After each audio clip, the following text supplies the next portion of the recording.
Good morning, everybody. Welcome back to school. I hope you enjoyed your 4 days.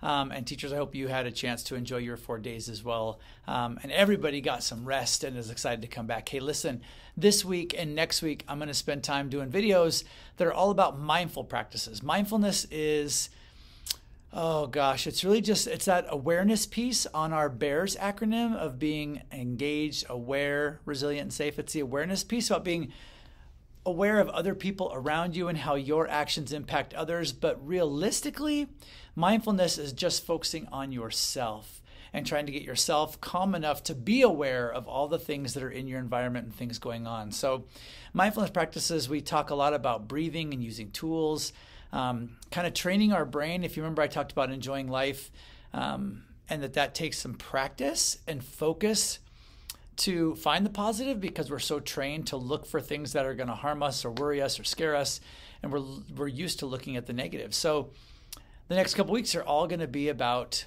finding positive and finding time for calm. I'm going to say it one more time, finding time for calm. So you may come in from a recess and we may ask you to lay on the floor, sit in a chair, close your eyes, focus on your breathing. It's all of those things. So for today, I want you just to think about a couple of things. The first one I mentioned was focus. If you're going to be engaged in mindfulness practices, you have to focus. You've got to purposely and honestly try to focus on just what we're doing and nothing else. So for me, when I do mindfulness practices, I prefer to lay on the floor. Some people, you might want to sit in the chair. You might want to put your elbows up on your desk and put your hands like this and look down at your table, but with your eyes closed, and focus on your breathing that way. Or scoot your bum out in your chair and kind of lean back like this and kind of tip your head back and look up at the ceiling and relax. Again, I prefer to lay on the floor. So when I do these mindfulness practices, and I'll show you tomorrow, I won't do it every day, but I will be laying on the floor to show you what I'm doing. So the first one is to focus. The second one is to find your anchor. Now, an anchor is something that holds you in place, right? So the anchor for mindfulness is always going to be your breath, but the anchor for every person is different, because the actual anchor for mindfulness practices is where you feel the breath. For me, I feel it right here in my stomach. Some people might feel it in their chest. Some people feel it in their mouth or their nose, depending on where they breathe.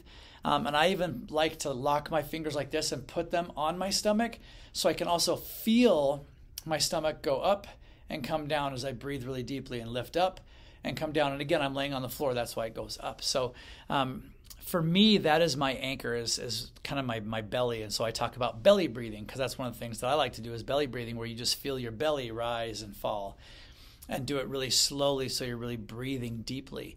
So we're going to be talking about these mindfulness practices. We need to focus, find our anchor, and then from there, you'll engage in whatever it is we're doing that day. So again, it always has to come back to focusing and really trying to be purposeful and thinking about what we're talking about in these videos. So I hope you enjoy these.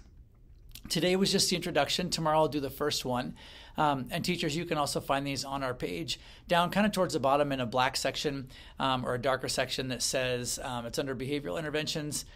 And then about halfway down, it talks about mindful tools or mindfulness practices. So you can find written ideas there. I'll go through a lot of those, but introduce a few other different ones too. Anyways, I hope you guys can do this after recess. And then, of course, you can use these anytime throughout the day. When you go back to your calming corner or your quiet area of your classroom, these practices are great to do back there. So have a wonderful day today. We'll see you all in the lunchroom, and hopefully I'll see you before that. Welcome back to school.